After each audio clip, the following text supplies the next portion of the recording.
Chief justice ने यह भी कहा कि ये कैसे हो सकता है कि कोई सरकारी अफसर अदालती हुक्म ना माने। अगर सरकारी अफसर अदालती हुक्म नहीं मानेंगे तो ये निज़ाम तो ख़त्म हो जाएगा। चीफ जस्टिस आलिया नीलम ने यह भी कहा कि अगर कोई सरकारी मुलाजम अदालती हुक्म नहीं मानता या उस पर अमल दरामद नहीं करता तो उसकी नौकरी भी जा सकती है। तो ऐसा अदालत के वाज़ेह अहकामात हैं कि कोई DRC कमेटी किसी भी प्रॉपर्टी से कब्ज़ा छुड़वाने का इख्तियार नहीं रखती। अगर ज़्यादा देर पुरानी बात नहीं है, आपको पता होगा कि लाहौर हाई कोर्ट और पंजाब हुकूमत का मैच पड़ा था एक मामले पर। वो मामला ये था कि पंजाब हुकूमत ने एक एक्ट बनाया था जिसके तहत प्रॉपर्टियों पर कब्ज़ा छुड़ाने का जो इख्तियार था वो DCs ACs को दिया गया था, जिसे पंजाब ओनरशिप एक्ट कहा गया था। इस मामले पर chief justice Lahore high court ने अदालती इख्तियारात इस्तेमाल करने पर पंजाब हुकूमत को आड़े हाथों लिया था और बाकायदा एक ऑर्डर पास किया था जिसमें ये कहा गया था कि ये जो DRC कमेटीज़ हैं, यानी कि जो डिप्टी कमिश्नर पर मुश्तमिल कमेटी हैं, उसने आज तक जितने भी प्रॉपर्टी पर कब्ज़े के फैसले दिए हैं वो सारे नल एंड वाइड होंगे, यानी कलअदम करार दे दिए गए थे। अच्छा, अब इस फैसले के बाद लाहौर हाई कोर्ट में बहुत सी पिटिशन्स आई जिसमें यह कहा गया कि अदालती अहकामात के बावजूद जो DCs ACs हैं वो प्रॉपर्टीज़ के कब्ज़े जो है वो या तो छुड़वा रहे हैं या तो कब्ज़े दिलवा रहे हैं। कल लाहौर हाई कोर्ट में ऐसी ही एक पिटिशन आई जिसमें जो पिटिशनर थे मोहम्मद यार, उनका मौक़िफ़ ये था कि हाफिज़ाबाद में उनकी 4 मरले की प्रॉपर्टी थी जिस पर जो वहाँ का जो DC है अब्दुल रज़ाक, वो उन्हें ज़बरदस्ती अपने ऑफिस बुलाकर कह रहा है कि आप प्रॉपर्टी का कब्ज़ा छोड़ो, जबकि उनका केस जो है वो सिविल अदालत में चल रहा है।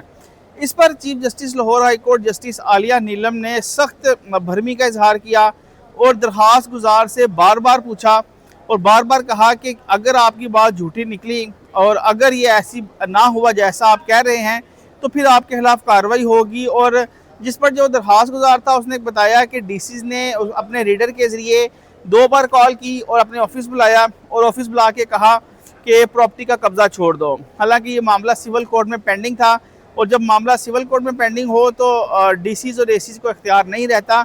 वैसे भी उनके पास कोई इख्तियार नहीं है कि वो प्रॉपर्टियों के जो कब्ज़े के मामले हैं उनको देखें।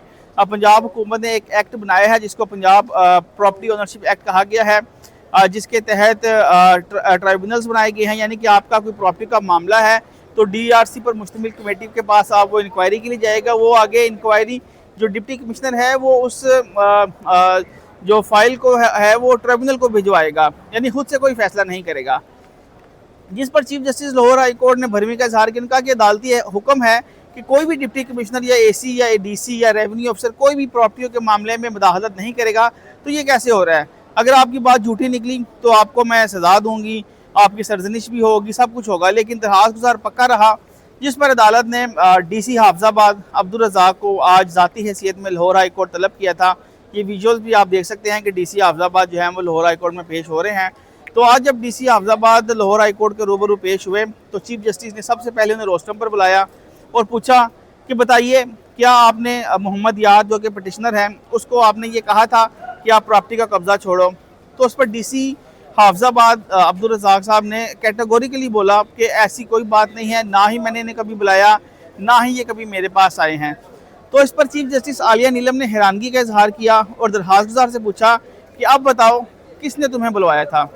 तो उस पर जो पटिशनर था उसने ये कहा कि जी मुझे DC के ऑफिस से कॉल आई, रीडर ने कॉल की और कहा कि आपको बुला रहे हैं, तो मैं गया तो मुझे AC ने बुलाया था। चीफ जस्टिस ने कहा कि कल तो आप कह रहे थे कि आपको DC ने बुलवाया है, आज आप कह रहे हैं आपको AC ने बुलाया है, तो ये जो आपने झूठ बोला है अदालत में, इस पर क्यों ना आपको जुर्माना किया जाए? उस पर जो उनके वकील थे उन्होंने फौरी तौर पर इंटरप्ट किया और कहा कि ये जो पटिशनर है ये अनपढ़ है, इसको ना अदालत की अहमियत का अंदाज़ा है, ना इसको DC ACs में फ़र्क मालूम है।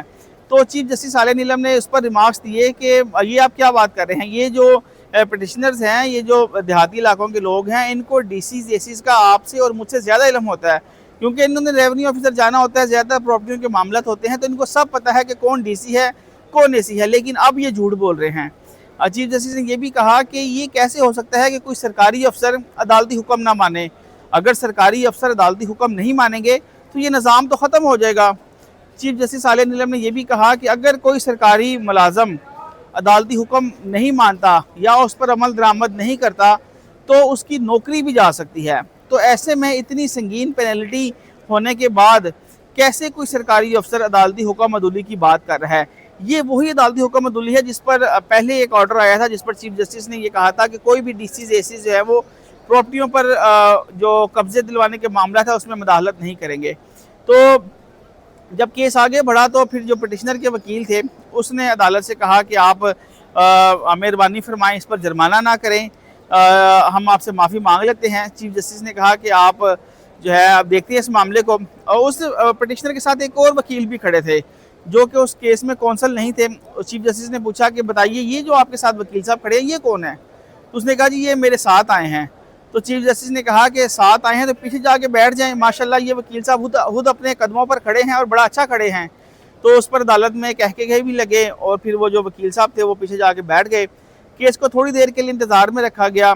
इस दौरान दूसरे मुतअद्दिद केसेस पर कार्रवाई चली और फिर जब दोबारा इस केस की बारी आई तो अदालत ने जो पिटिशनर था मोहम्मद यार, उसकी जो माफ़ीनामा था उसे कबूल किया। उसे कहा कि आप रिटर्न में अपोलॉजी करें, माफ़ी मांगे अदालत से कि आप आइंदा ऐसी गैर ज़रूरी पिटिशन जो है वो दायर नहीं करेंगे जिसमें आप बेबुनियाद इल्ज़ाम लगाएंगे फ़लाँ सरकारी अफसर जो है वो लाहौर हाई कोर्ट के अहकाम नहीं मान रहा।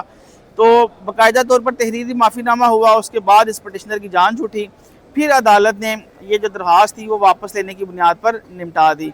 तो कहने का मतलब ये है कि ये जो प्रॉपर्टीज़ के मामले हैं जिसमें डीआरसी कमेटीज़ बनी थी और उन सब के लिए ये है कि कोई भी डीसी एसी जो है वो अदालती अहकाम की खिलाफ वर्जी नहीं कर सकता। अदालत के वाज़ेह अहकाम हैं कि कोई डीआरसी कमेटी किसी भी प्रॉपर्टी से कब्ज़ा छुड़वाने का इख्तियार नहीं रखती। अगर उनके पास कोई केस आता है तो वो पाबंद है कि उस केस पर इंक्वायरी करके अपनी रिपोर्ट साथ लगाकर आगे जो ट्राइब्यूनल्स बनाए गए हैं उस ट्राइब्यूनल में भिजवाएं। वो ट्राइब्यूनल मजाज है उस प्रॉपर्टी के फेट का फैसला करने के हवाले से। तो जो भी कोई डीसी एसीज आपको ये अहकामात कहे या प्रॉपर्टी का कब्ज़ा छोड़ने का कहे या कब्ज़ा दिलवाने का कहे तो उसे लाहौर हाई कोर्ट के ये अहकामात और आज की ये समाअत का अहवाल उसे ज़रूर दिखाइएगा कि लाहौर हाई कोर्ट के क्या अहकामात हैं। और अगर आपने अहकामात पर अमल दरामद ना किया तो आप सरकारी मुलाजम हैं, आपकी नौकरी जा सकती है, आपका करियर ख़त्म हो सकता है।